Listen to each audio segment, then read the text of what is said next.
West Bengal ప్రజలకు ప్రధాని నరేంద్ర మోదీ హామీల వర్షం కురిపించారు. ప్రధానంగా 6 హామీలు ఇచ్చారు. ప్రజల్లో నెలకొని ఉన్న భయాన్ని తొలగించి వారిలో విశ్వాసాన్ని నింపుతామన్నారు. పరిపాలనా విషయంలో ప్రజలకు జవాబుదారీగా ఉంటామన్నారు. తృణమూల్ కాంగ్రెస్ హయాంలో జరిగిన అవినీతి అక్రమాలపై విచారణ జరుపుతామన్నారు. మమతా బెనర్జీ హయాంలో జరిగిన ప్రతి కుంభకోణంపైన విచారణ చేయిస్తామని చెప్పారు. టీఎంసీ పాలనలో అవినీతికి పాల్పడిన వారిని జైలుకు పంపుతామన్నారు. చొరబాటుదారుల విషయంలో అసలు వెనక్కి తగ్గమన్నారు. 7వ వేతన సంఘాన్ని అమలు చేస్తామని హామీ ఇచ్చారు. అసెంబ్లీ ఎన్నికల వేళ వెస్ట్ బెంగాల్లో పర్యటిస్తున్నారు ప్రధాని నరేంద్ర మోదీ. పూర్బ మేదినీపూర్లో బీజేపీ ఏర్పాటు చేసిన సభలో మమతా బెనర్జీ సర్కార్పై విమర్శలు చేశారు. 5 ఏళ్ల క్రితం నందిగ్రామ్లో మమతా బెనర్జీ ఓటమిని గుర్తు చేస్తూ ఈసారి బెంగాల్ అంతటా అదే ఫలితం వస్తుందన్నారు. బెంగాల్ మార్పును కోరుకుంటోందన్నారు. నందిగ్రామ్లో 5 ఏళ్ల క్రితం ఏం జరిగిందో ఇప్పుడు భవానీపూర్తో పాటు మొత్తం బెంగాల్లోనూ అదే ఫలితం వస్తుందని చెప్పారు. భారత్ ఎంతో వేగంగా అభివృద్ధి చెందినప్పటికీ టీఎంసీ ప్రభుత్వం బెంగాల్ అభివృద్ధి విషయంలో అడ్డుపడుతోందని ఆరోపించారు మోదీ. వెస్ట్ బెంగాల్ కు డబుల్ ఇంజన్ ప్రభుత్వం చాలా అవసరమన్నారు ప్రధాని మోదీ. డబుల్ ఇంజన్ ప్రభుత్వం వస్తే వెస్ట్ బెంగాల్లో మత్స్య, సముద్రపు ఆహార రంగాల్లో స్వయం సమృద్ధి సాధించే చర్యలు తీసుకుంటుందన్నారు. మత్స్య రంగానికి ప్రత్యేకంగా ఒక మంత్రిత్వ శాఖను ఏర్పాటు చేస్తామని చెప్పారు. మత్స్యకారుల సంక్షేమానికి అన్ని రకాల చర్యలు తీసుకుంటామని హామీ ఇచ్చారు. కేంద్ర పథకాలను మమతా సర్కారు అమలు చేయటం లేదని మండిపడ్డారు మోదీ. ఒకప్పుడు దేశం నలుమూలల నుండి ప్రజలు ఉపాధి కోసం హల్దియాకు వచ్చేవారని, ఇప్పుడు ఇదే ప్రాంతానికి చెందిన యువత అండమాన్, ఒడిశాకు వలస వెళ్తున్నారని అన్నారు. టీఎంసీ ప్రభుత్వ హయాంలో చొరబాటుదారుల సంఖ్య పెరిగిందన్నారు. నకిలీ పత్రాలను తయారు చేయడానికి పశువుల అక్రమ రవాణా టీఎంసీ వేదికగా మారిందని ఆరోపించారు. వెస్ట్ బెంగాల్లో జరుగుతున్న ఎన్నికలు సాధారణ ఎన్నికలు కావని, బెంగాల్ వైభవాన్ని పునరుద్ధరించడానికి జరుగుతున్న ఎన్నికలన్నారు. దేశవ్యాప్తంగా అనేక రాష్ట్రాలు ప్రగతి పథంలో పయనిస్తుంటే టీఎంసీ ప్రభుత్వం మాత్రం వెస్ట్ బెంగాల్లో వెనక్కి లాగుతోందని ఆరోపించారు.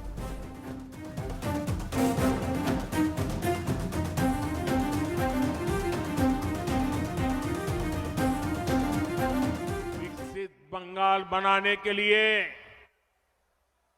निर्मम सरकार का जाना बहुत जरूरी है।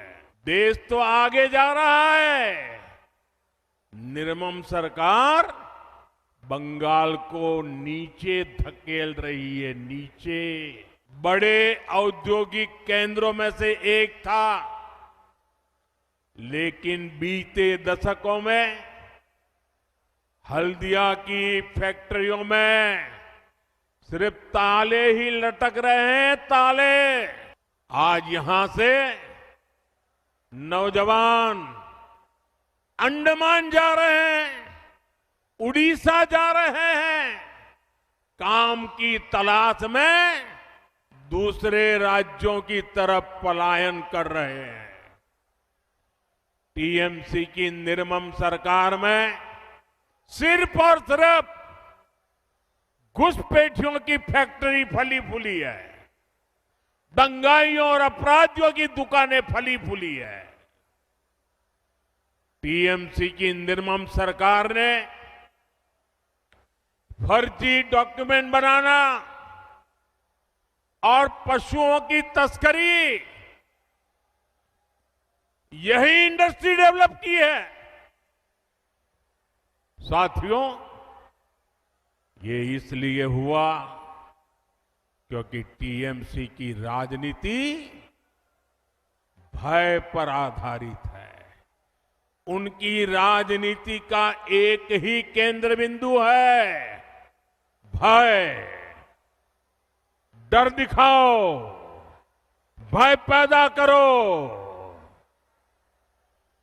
फैक्ट्रियां, कारखाने, निवेश, ये सब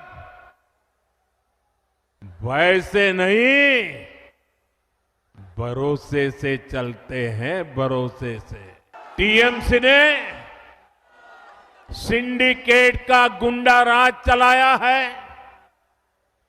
जहां कटमनी और कमीशन के बिना कुछ नहीं चलता। फैक्ट्रियां भी सिंडिकेट के गुंडा राज से नहीं, सिंडिकेट के भय से नहीं, अगर चलेगी तो सिर्फ और सिर्फ भरोसे से चल सकती है। और ये भरोसा कौन दे सकता है? ये भरोसा सिर्फ और सिर्फ बीजेपी ही दे सकती है। तृणमूल की सरकार ने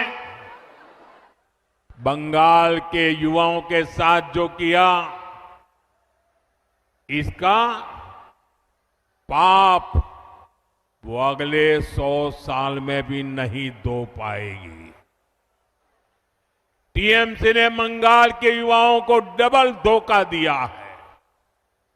यहां प्राइवेट सेक्टर का नामो निशान मिटा दिया। प्राइवेट सेक्टर में नौकरियां नहीं है और थोड़ी बहुत है तो घुसपैठियों के हवाले कर दी। और सरकारी भर्तियों को टीएमसी के मंत्री लूट रहे हैं। टीएमसी के भ्रष्टाचारियों ने हजारों युवाओं के, उनके परिवारों के सपनों को कुचल दिया है।